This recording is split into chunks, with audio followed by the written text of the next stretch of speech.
Hello everyone. Alright, every single year the German competitors like BMW, Mercedes and the Volkswagen Group, they release new cars or they keep releasing facelifts, and it comes to a point that I have lost track of what exactly is new.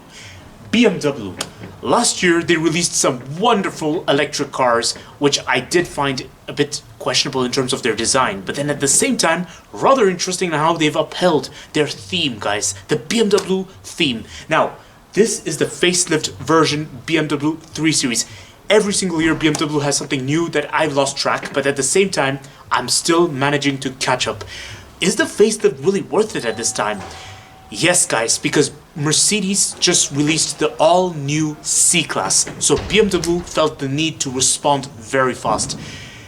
Desperation can be harmful. At the same time, it can be a great motivator to do better than what your competitors do. It's funny because I haven't really heard much from the Volkswagen Group in this regard, especially when it comes to the Audi A4. Now the BMW 3 Series, especially the estate version, is one of the most important vehicles with BMW because of a couple of reasons. First, it is very popular here on the Belgian roads and here in the EU market. And secondly, this is a symbol of BMW's success story. BMW, unlike Mercedes, was born from small cars. They grew because of small cars. In fact, they were saved from bankruptcy in the 1960s. Well, they were near bankruptcy in the 1960s. They were saved because of small cars, everyone. And that's why to this day, BMW takes pride in driving pleasure. Because when you think of driving pleasure, you should consider some laws of physics. Lightweight and engine power. This is the thing about BMW. And the transmission. It was always rear-wheel drive with BMW, so the engine gives power to the back wheels. This is the success story of BMW, and it's symbolized in this wonderful 3 Series. And now many of you will say this is just another German competitor, which is in the premium segment. This is where I say yes, it's a German competitor, but each competitor has a unique identity and a unique story. BMW was born from small cars. Mercedes was born from limousines and big trucks, basically anything that had a big diesel engine inside.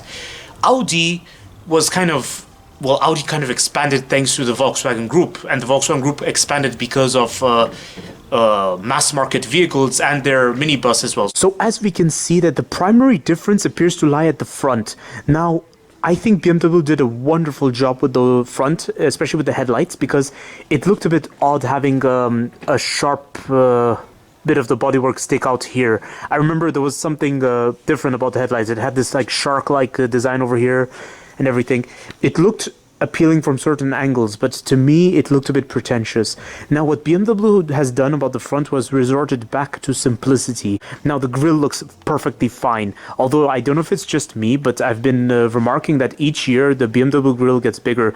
In fact, something about this grille reminds me of the 2 Series Tourer, and this is not a very good sign. I think BMW should stick to a real 3 Series identity where less grille, more bodyworks, the angrier headlights. Particular BMW 3 Series estate wagon has got the M kit to it, so therefore you get the headlights with this particular design, and you get nice alloys, guys, nice alloy wheels, 5 spokes.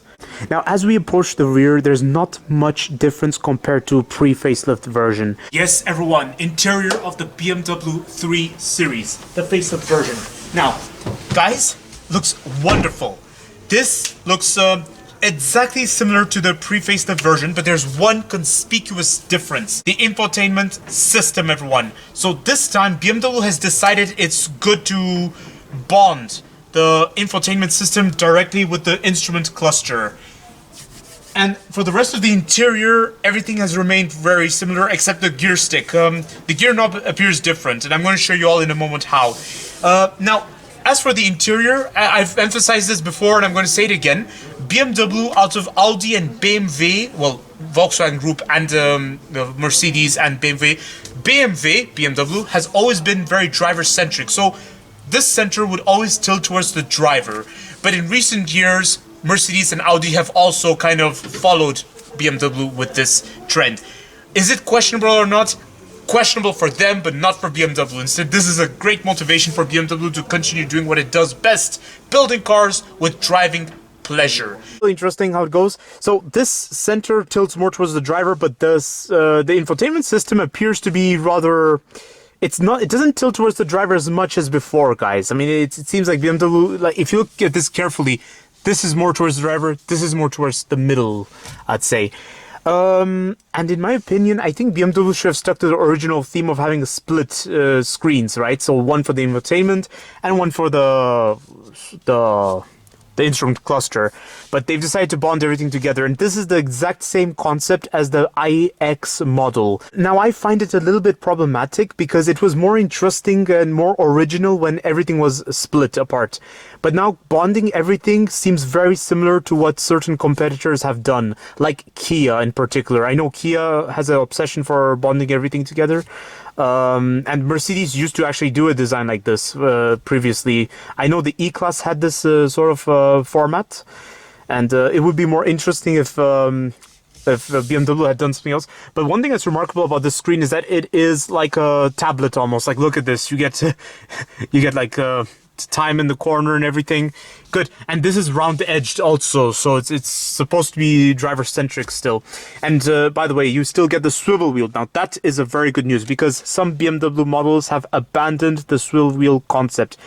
Shameful, but BMW would argue that evolution is a must. So still, like, I still hope they don't abandon this, because Mercedes and Audi have abandoned this concept in favor of touchscreens.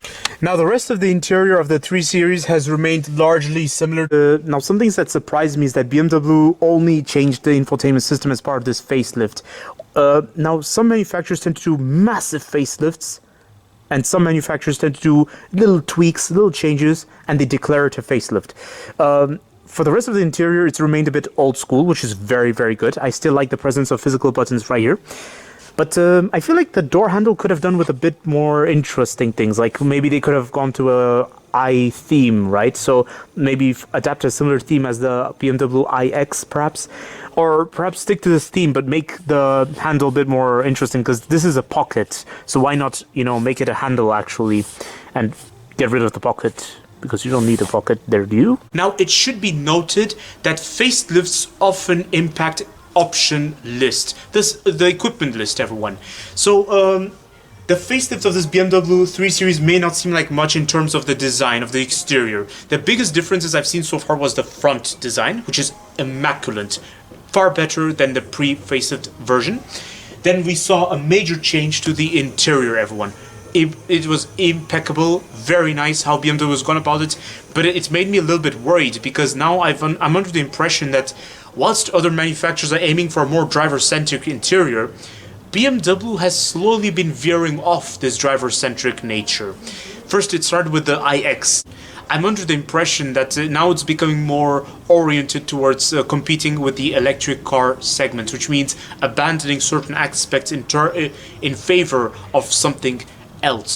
BMW might be veering towards an interior which is more, I'd say, technical oriented. So BMW is now going to introduce new technology, they're going to be more modern looking and everything. And this, I think, is something BMW should refrain from. I think BMW should still stick to a driver-centric interior, because technology has always been the Volkswagen Group's thing, I feel. Because I feel like Audi was always the tech geek out of the 3. Mercedes was always the more status-oriented out of the 3. And BMW was always the more old-school one. Another remarkable difference is the simplicity of the interior. I've remarked that in this 3 Series there are less buttons, less physical buttons. Good, because this is today's generation, guys. Less buttons, simplicity is key. BMW's specialty in making desirable estate wagons. BMW and Audi make one of the most desirable estate wagons in the automotive industry. Something that pair well with sport kits, guys. And something that does not have a stereotype, guys. Wonderful. This is my favorite feature, guys. Split rear doors. Why open the massive rear door when you can just open this? See? This is a feature not many car manufacturers offer with their estate wagons, unfortunately. And all I want to say in this regard is that BMW must not abandon such concepts. They must not abandon these basic concepts, guys. They have to stick to it. Now the big question, everyone, was a facelift for the BMW 3 Series really worth it at this time? Well, yes and no. Yes, it was worth it because Mercedes just released the new C-Class and so BMW felt compelled to do something about it. But then Audi hasn't really done anything yet about their A4. But then on the other hand, I think the facelift was a bit unnecessary because nothing much has really changed apart from the front and the interior, the infotainment system, and the option list. That's it. So yeah, we'll see if this facelift was really worth it because another way of finding out will be in long terms. We have to give it 3 years and then we'll see if the facelift pays off. And by then, who knows, a new 3 Series might be released. Don't forget to like, comment, and subscribe, and stay tuned for more videos that are on the run, guys. Please let me know in the comment section what you all think of this facelift BMW 3 Series. Was it worth it?